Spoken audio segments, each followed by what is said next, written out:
Welcome to huevoicesdotcom. And here with comedian Larry Lancaster. What's going on, Larry? What's up, baby? How y'all doing? It sound like deja vu. What's up, y'all? This is comedian Larry Lancaster, and we here at the Lyric Opera House. I don't know why they call it opera. When the last time they had some opera down here? So it's another Negro Productions. Get ready to do a show, man. You know, Dream Team of Comedy. Got Roddy Pryor, Gary Owens, Dominique, and Tony Robbins.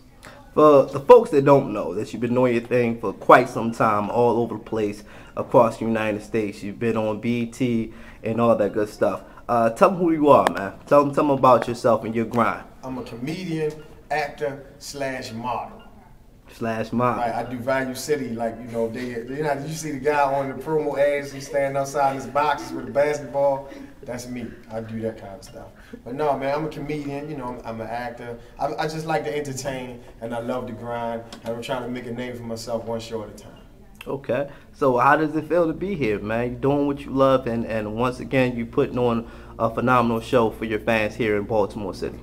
I love it, man. It's not easy, but if it was, anybody could do it. So I love what I do. I love making people laugh. It's actually therapy, and it's actually a ministry when you can make people laugh, man. So I take it very seriously, even though, you know, people think we clowns.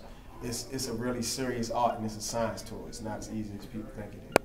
Let's go into that. Last time we spoke, I interviewed you for the Afro, and you definitely shared your personal struggle of trying to make it in this business. Has it gotten a little easier for you?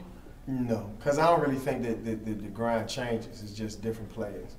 So, and then, you remember the days when you used to get moved to LA, possibly get discovered. Those days are basically gone. The industry is independent driven. So the powers that be basically want to see how well you do on your own. And then they'll come looking for you. Going to Hollywood ain't really working now. And a lot of that has to do with the advent of the reality shows where, you know, you don't really have regular sitcoms anymore that's driven around a comedian. You know, like Ray Romano, shows like Roseanne, Martin, stuff like that, where they would find a comic, they like his style, and then they would basically base a sitcom based on his comedy. I mean, those days are really gone because you got reality TV. You don't have to have really script writers. You just put scenarios, and you get a few people who are willing to make asses out themselves and let the show go where it's going to go. So it's cheaper to do. It's not as much work into it. It doesn't cost as much money. So the comedy game and even movies and entertainment period is almost has to go to the underground like the rappers did it. How guys sell 100,000 units out of their trunk, and then the record label wants to pick them up.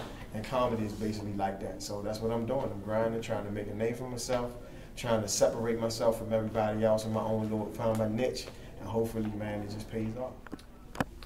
Do you think the current rise of reality shows are replacing comedy, you know, as some type of manufactured entertainment and replacing live performances that people go out and see, used to go out in droves to see? Do you think it's replacing all of that? No, I don't think it'll ever replace live performance because it's just something about when you see a performer live, you're getting the true essence of that performer. When you see a performer on TV, that's basically not who he really is. It depends on how much control he has over the particular vehicle that he's in. You know, if he has creative control over his sitcom, then you may see a little bit more of him, but you got to worry about censors, you got to worry about the time slot or kids watching. When you go to a club and see a performer, that's when you really get to see that performer. So I don't think reality shows will never replace live performance, but it does replace the sitcom element. I think it's moving in on that. Shows like America's Got Talent, as well as Mark Nato. I once heard someone criticize the show saying that, well, it takes away from the grind. It takes away from the blood, sweat, and tears that an artist put into their work in order to make it to that final destination of quote-unquote stardom. Would you agree with that? Well, I don't know who said that, but how somebody else going to take away your grind? Like if someone's on America's Got Talent or whatever show they use to propel themselves, what does that have to do with your grind if you don't choose to do it that way? Your grind should still be the same. You just don't have to go that route. But the grind is always going to be the grind. You know, of course there are different tools to help you and make it easier, like the internet. A lot of people getting discovered on the internet. But either way, you still have to find a product and a vehicle that separates yourself from everybody else. So you trade one set of problems in for another. So in a way, it's easier, and in some ways, it's harder because it becomes overly saturated. Whereas before, you might have maybe 10,000 people with a product. Now you got millions of people. Anybody can jump on the internet and put something out. So how do you separate yourself from all of that? Well, as you know, it's all about passing the ball to the next generation and lifting them up as well. What would you say to a young 12-year-old or a 10-year-old cutting up in class, being a class clown, that subconsciously he probably aspires to be a comedian? What would you say to him? Keep doing what he's doing. Because actually, that's training. That's how I started. I didn't know that's what I was doing. I was actually learning how to perform, learning how to move an audience, learning how to get into the emotions of a classroom. Even though I was supposed to be there for learning, you know, I actually was learning. I used to perform on the bus before I even knew what I was doing. I would get on the bus and just start cracking jokes, and before I knew it, I had a crowd, and people would follow me. They would let their bus go by and get on my bus and follow me all the way to my stop. So I actually been doing this longer than I even realized I was doing it. So if you have a desire and something is a passion for you, that's what you need to find. It doesn't have to be comedy. It could be candlestick making. If it's something that you'll do for free, then find a way to get paid at it, and that's the best hustle you can have. Okay.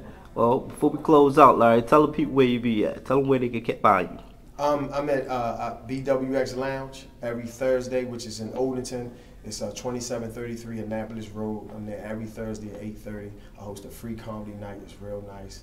I invite the people to come through. It's grown and sexy. And starting September the 26th, I'm going to be at the New Haven Lounge, which is in the Northwest Shopping Center right by Morgan State University, and that will be every Sunday. I also post a lot of my events on my Facebook, so they can look me up. Look under Laughing with Larry. I'm on YouTube, and the website will be coming to laughingwithlarry.com. So just stay up with me, man, and love me because I love y'all. All right. Thank you for watching huevoicesdotcom, the greater reflection of you.